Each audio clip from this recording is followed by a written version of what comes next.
오늘 함께 나누실 하나님의 말씀은 사무엘상 8장 1절부터 9절까지의 말씀입니다. 사무엘상 8장 1절부터 9절까지의 말씀입니다. 사무엘상 8장 1절부터 9절까지의 말씀을 한마음으로 함께 봉독하도록 하겠습니다. 사무엘이 늙음에 그의 아들들을 이스라엘 사사로 삶으니 장자의 이름은 요엘이요 차자의 이름은 아비야라. 그들이 브엘세바에서 사사가 되니라. 그의 아들들이 자기 아버지의 행위를 따르지 아니하고 이익을 따라 뇌물을 받고 판결을 굽게 하니라.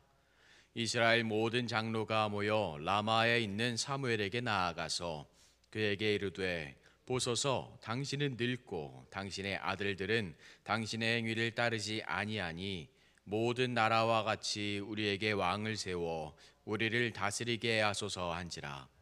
우리에게 왕을 주어 우리를 다스리게 하라 했을 때에 사무엘이 그것을 기뻐하지 아니하여 여호와께 기도하매 여호와께서 사무엘에게 이르시되 백성이 내게 한 말을 다 들으라.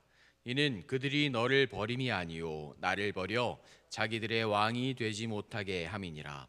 내가 그들을 애굽에서 인도하여 낸 날부터 오늘까지 그들의 모든 행사로 나를 버리고 다른 신들을 섬김같이 내게도 그리하는도다. 그러므로 그들의 말을 듣되 너는 그들에게 엄히 경고하고 그들을 다스릴 왕들의 제도를 가르치라. 아멘. 주님의 사랑 안에서 하늘의 영광과 사랑을 고백하는 오늘 이 순간이 되시기를, 그리고 제가 되기를 간절히 소망합니다. 오늘 말씀에서 사무엘이 이제 나이가 들었습니다. 늙다라는 말은 사람의 경우에는 흔히 중년이 지난 상태를 이야기한다고 합니다. 한창짜리를 지나서 쇠퇴하여서 힘을 가지지 않았을 때, 힘을 잃어버렸을 때라는 이야기를 합니다. 나이가 들면 눈이 흐려지고 다리에 힘이 없어진다고 하죠. 그리고 종종 성도님들과 이야기를 하다가 나이 이야기를 하고는 합니다. 그럼 헛웃음을 웃으시면서 어디 나이를 자랑하냐고 저에게 타박을 하시긴 합니다. 나이가 들어가면 할 수 있는 일이 줄어들고 나이가 들면 어려진다는 말이 있습니다. 스스로 하는 일들이 줄어들고 내가 어떻게 보면 할 수 있는 일들이 많이 줄어들기 때문에 어린아이처럼 보이기도 한다라는 이야기입니다. 저희 할머니는 늙음하게 저희에게 항상 미안하다 미안하다 말씀하셨습니다. 스스로 하실 수 있는 일들이 없어서 손주인 제게 항상 부탁하시면서 오늘은 이불을 빨아야겠다, 오늘은 어떤 음식이 먹고 싶다, 많은 일들을 부탁을 하시면서 항상 미안하다 미안하다 말씀하셨습니다. 그리고 기억이 잘 나지 않으실 때는, 그리고 많은 것들을 잃어버리셨을 때는 저를 바로 바라보면서 저희 아버지를 부르시곤 했습니다. 오늘 말씀에 사무엘이 늙었습니다. 엘리를 대신해서 이스라엘을 이끌어가던 지도자의 눈이 흐려지고 머리는 휘어지고 다른 사람들이 보기에는 나약해졌습니다. 그래서 사무엘은 자신이 가장 의지하고 믿을 수 있는 자신의 자녀들을 사사로 세워서 일을 진행하도록 시켰습니다. 사무엘이 늙음에 그의 아들들을 이스라엘 사사로 삼으니, 사사라는 것은 여호수아 사후로부터 하나님에 의해서 세워진 이스라엘의 그 군사 정치 지도자를 이야기합니다. 재판하는 사람, 다스리는 사람을 이야기하고는 합니다. 소송과 분쟁을 해결하는 재판관으로서 그 사람들에게 올바른 판단을 해야 하는 사람이었습니다. 그 중에서도 사사는 무엇보다 이스라엘 위기에서 구원하는 구원자로서의 성격이 굉장히 강한 사람이었습니다. 재판자이고 구원자인 사사로 세워서 자신의 일을 분담을 하면서 아마 사무엘의 이름을 빌려서 하나님의 일을 하고 있었을 것입니다. 하지만 엘리의 눈이 멀어서 홈리와 비나스의 일을 간과하였듯이 사무엘 역시 눈이 어두워져서 요엘과 아비야 두 아들의 행동을 보지 못했던 것 같습니다. 그들은 자신의 욕심을 채우기에 바빴고 하나님을 찬양하는 것보다 스스로 살찌우기에 바빴던 것 같습니다. 아니, 아버지 사무엘이 했던 그 일을 진행을 하면서 이렇게 진행을 하는 것보다 이것이 더 좋고 편한 것을 생각을 하면서 진행을 했던 것 같습니다. 이제 사람들은 엘리를 믿지 못했던 것처럼 엘리 대신 하나님께서 세우신 사무엘을 믿지 못하는 지경에 이르렀습니다. 사무엘 자녀들의 잘못으로 아버지의 이름이 더러워진 것입니다. 이스라엘 백성들의 주변의 나라들이 얼마나 부강했는지 사람들은 주변을 보면서 알게 됩니다. 애굽에서 농사를 배우고 애굽의 지도자의 모습을 보면서 살아왔던 것처럼 이스라엘 백성들은 이웃의 이방신을 섬기는 사람들이 왕을 섬기며 따르면서 자신들보다 더 강해지고 능력이 많아 보였습니다. 이제 그들은 소리칩니다. 우리를 올바르게 이끌어 줄 사람을 달라고 지금 사무엘에게 하나님께 소리치고 있습니다. 그에게 이르되 보소서 당신은 늙고 당신의 아들들은 당신의 행위를 따르지 아니하니 모든 나라와 같이 우리에게 왕을 세워 우리를 다스리게 하소서 한지라. 그때 사무엘은 그 말에 상처를 받았습니다. 그리고 기도합니다. 하나님은 사무엘에게 대답하십니다. 우리에게 왕을 줘 우리를 다스리게 하라 했을 때 사무엘이 그것을 기뻐하지 아니하여 여호와께 기도하매 여호와께서 사무엘에게 이르시되 백성이 내게 한 말을 다 들으라. 이는 그들이 너를 버림이 아니요 나를 버려 자기들의 왕이 되지 못하게 함이니라. 너를 버린 것이 아니다. 나를 버렸고 내가 그들을 다스리지 못하게 하려 하는 것이다. 사무엘은 이스라엘에게 어떤 사람이었을까? 아마 사무엘은 신앙의 아버지였고 백성들이 하나님처럼 바라보면서 존경을 하는 사람, 믿음을 이어가는 사람이었을 것입니다. 사람들이 그를 바라보면서 나도 저처럼 신앙생활을 하면 나도 저처럼 하나님께 사랑을 받을 수 있겠거니 하는 마음을 갖게 하는 사람이었을 것입니다. 내가 저들을 위해 기도하고 내가 저들을 위해 하나님께 예배하고 내가 저들을 위해 눈물로 간절히 구했는데 저들은 나의 간절함과 기도 소리를 이제 듣지 못하는구나. 아니 나의 간절한 마음을 알아주지 않고 나를 버리려 하는구나. 나와 멀어지기를 바라고 있구나라고 사무엘은 생각을 했던 것 같습니다. 이제 내가 늙고 나약해져서 저들이 나를 의지하지 않는구나. 내가 더 이상 저들에게 필요가 없구나라는 마음을 가지게 된 것 같습니다. 내가 그들을 애굽에서 인도하여 낸 날부터 오늘까지 그들이 모든 행사로 나를 버리고 다른 신들을 섬김같이 내게도 그리하는도다. 내가 이 백성들을 얼마나 간절히 소망했는지 그들의 마음의 목소리를 얼마나 간절히 듣고 있었는지 그들은 모르는 것 같다 하나님께서 말씀하십니다. 그들이 나를 버리고 다른 신을 섬기려는 것처럼 너에게 그렇게 하는구나. 나를 버리고 너를 버리려 하는구나. 이 고백의 목소리는 하나님이 아버지가 되어서 자녀들에게 하나님이 부모가 되어 자신을 외면하는 자녀들에게 실망하고 상처받아서 슬퍼하는 부모님의 그 간절한 고백처럼 들립니다. 저희 아이가 읽던 책 중에 늙은 어머니의 지혜라는 책이 있습니다. 그 책에는 사람이 70이 되면 산중에 정해진 장소에 버리는 법이 있는 나라에 관한 이야기였습니다. 그 책의 내용을 말씀을 드리면 그 시절 홀어머니를 모시는 한 청년이 있었는데 국법이 그러하니 어쩔 수 없이 남들처럼 그 노모를 지게 짊어지고 어머니를 모시고 산으로 올라가고 있었습니다.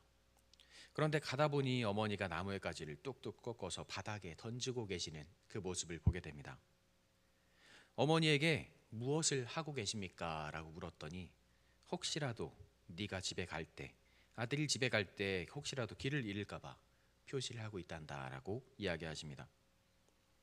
그 말을 들은 아들은 너무나도 부끄러워서 어머니를 모시고 다시 집으로 달려갑니다.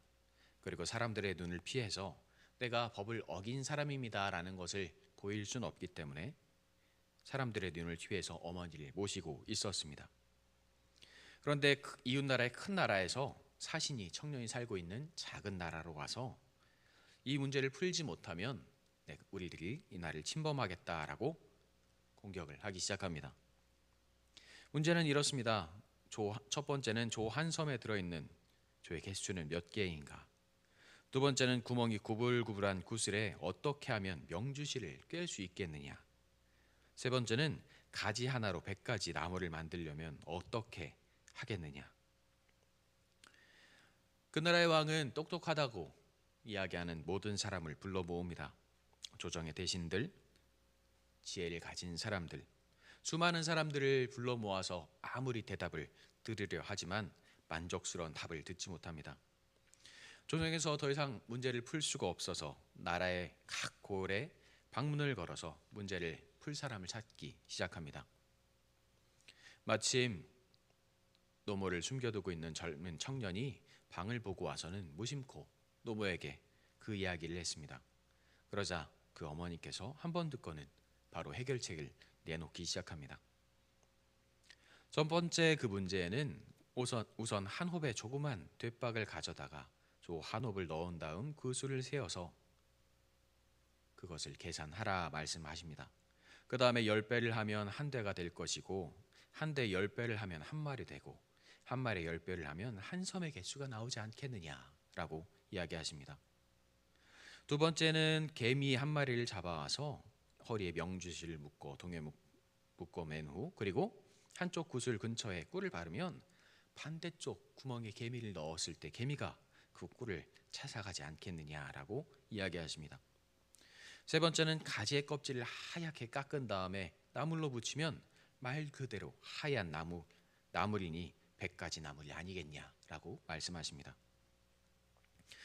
그 나라의 어느 누구도 풀어내지 못하는 문제를 그 청년의 노모가 풀어주고 청년은 그 문제 풀이를 가지고 관으로 가서 이야기를 합니다. 그 사실은 부끄러워 자신의 나라로 돌아가서 더 어려운 문제들을 하나씩 내보지만 그때마다 그 청년의 어머니가 그 문제를 풀어내기 시작합니다. 나라의 법을 어기고 모시고 있는 어머니가 그 문제를 풀어내고 있었습니다. 그 나라의 왕이 묻습니다. 그 청년에게 어떻게 너는 이렇게 뛰어난 지혜를 가질 수 있었느냐? 그 청년은 그 자신의 죄를 고백을 하면서 내가 법을 어기고 나의 어머니를 모시고 있었습니다. 그리고 그 모든 지혜는 나의 어머니에게서 나온 지혜입니다 라고 고백을 합니다.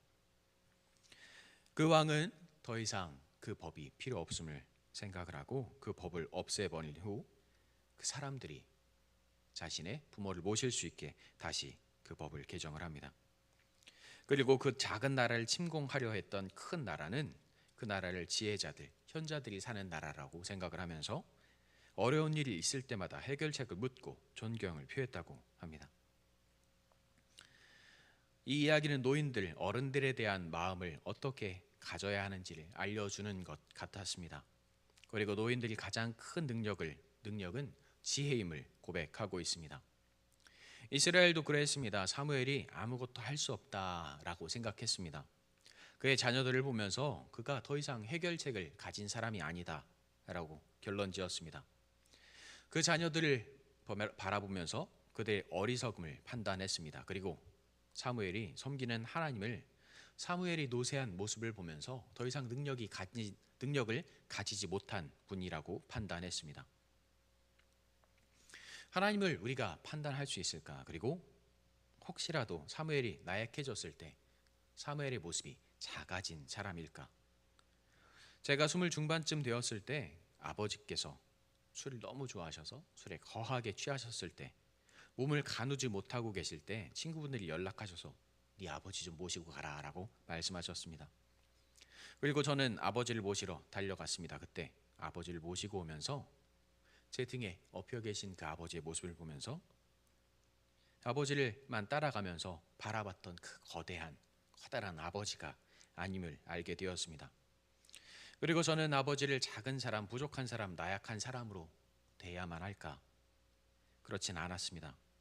지금 아버지께서 함께 세상에 계시진 않지만 아직도 기도할 때마다 이렇게 고백합니다. 내가 세상에서 의지할 아버지는 없지만 하나님께서 나의 아버지가 되셔서 의지하고 기댈 나의 고백이 그리고 힘이 되어주시기를 기도합니다. 그리고 명절이나 길이 되면 아직도 아버지의 모습들이 떠오르고 감사하고 죄송하기도 합니다. 어린들이 늙어서 희어지고 힘이 없어지면 모든 것을 잃어버리는 것일까? 많은 목사님들께서 그렇게 고백하십니다. 예배 때마다 가장 앞에서 힘이 없어 보이지만 간절하게 나를 위해서 기도해 주시는 그 권사님들의 기도 소리가 나의 목회에 가장 큰 힘이 됩니다 라고 많은 분들이 고백하십니다. 이스라엘이 사무엘을 멀리한 것은 이제 자신들이 의지할 힘이 없다고 생각했기 때문입니다. 이스라엘이 하나님을 멀리한 것은 나의 힘으로 모든 것을 해결할 수 있을 것이다 라고 착각했기 때문입니다. 노무의 지혜로 나라를 구한 것처럼 때로는 아무것도 할 수 없을 것 같이 보이는 노쇠하고 작은 사람을 통해서 하나님께서는 일하시고, 지금 함께 예배하시는 분들 중에서도 계시겠지만 힘이 없고 능력이 없다 할지라도, 목이 말라 소리내어 기도하지 못할지라도 그 간절한 마음을 보시고 응답하시는 하나님과 함께 하는 우리 성도님들이 되시기를, 그리고 우리 도남동교회가 되기를 간절히 소망합니다. 그리고 그 기도의 목소리를 듣고 하나님께서 이 교회를 세우셨고 더 아름답게 빛날 수 있게 하심을 기대합니다. 하나님께서는 우리와 함께 하십니다. 그리고 우리를 인도하십니다. 우리가 기도할 수 없을 때, 우리가 부르짖을 수 없을 때, 우리가 아무것도 할 수 없을 때 그렇게 생각할지라도 하나님께서는 언제나 우리를 인도하시고 지키시고 이끄시는 분임을 잊지 않고 예배할 수 있는 우리가 되었으면 좋겠습니다. 저희 할머니 항상 집에서 기도하시면서 그렇게 고백하셨습니다. 내가 목이 말라 소리내어 기도할 수 없다. 내가 다리에 힘이 없어서 교회에 달려가서 예배할 수 없다. 내가 팔에 힘이 없어서 교회에서 헌신할 수 없다. 내가 지금 이곳에서 속으로 찬양할 수밖에 없고 내가 이곳에서 입으로 기도하면서 외칠 수는 없지만 나는 항상 교회를 위해서 그리고 목사님을 위해서 기도한다라고 고백하셨습니다. 아마 오늘 목사님은 굉장히 힘들어하고 계실 것입니다. 이곳에 계신 성도님들께서도 지금 계속 기도하고 계시겠지만 목사님을 위해서도 그리고 저희 교회를 위해서도 끝없이 기도해 주셨으면 좋겠습니다. 아마 하나님께서는 그 기도의 목소리를 들으시고 가장 즐거워하시고 행복해 하실 것이라고 저는 믿고 생각하고 있습니다. 함께 아름답게 기도하고 예배하는 우리 도남동교회가 되었으면 좋겠습니다. 기도하겠습니다. 우리를 사랑으로 인도하시며 이끄시는 하나님, 나의 목소리를 들으시며 나와 함께 하시는 하나님, 우리가 기도하는 그 목소리를 들으시고 그 마음을 누구보다 잘 아시며 우리를 어루만지시는 우리 아버지, 우리가 기도하는 그때 우리가 아버지를 의지하는 그 순간 우리를 어루만지시고 우리를 안으시고 우리를 위로하심을 다시 한번 경험하고 고백하는 시간이 되게 하여 주시옵소서. 나에게 힘이 없고 나에게 능력이 없을지라도 오로지 주님만 의지하며 오로지 주님만 바라보며 하나님께 예배하는 우리 도남동교회가 되게 하여 주시옵소서. 아버지의 마음을 다시 한번 알게 하시고 아버지의 사랑을 다시 한번 경험하는 우리 한 사람 한 사람의 성도들이 되게 하여 주시옵소서. 언제나 우리를 이끄시고 인도하시며 위로하시는 그리고 우리를 사랑하시는 우리 구주 예수님의 이름으로 기도합니다. 아멘. 내가 하나님의 마음을 알고 내가 하나님의 사랑을 알고 내가 하나님의 은혜 안에 살아가게 하여 주시옵소서. 내가 기도하는 이 순간, 내가 하나님께 간절히 의지하는 이 순간, 내가 하나님을 바라보는 이 순간, 내가 하나님과 함께하는 이 순간, 나의 손을 잡으시며 나를 위로하시며 나를 지키시는 하나님의 은혜를 경험케 하시고 하나님의 사랑을 고백케 하여 주시옵소서. 아버지께 기도할 수 있습니다. 아버지께 예배할 수 있습니다. 아버지께 간절히 부르짖을 수 있습니다. 나에게 힘이 없을지라도, 나에게 능력이 없을지라도, 내가 가진 것이 아무것도 없을지라도 이미 나와 함께 하시는 아버지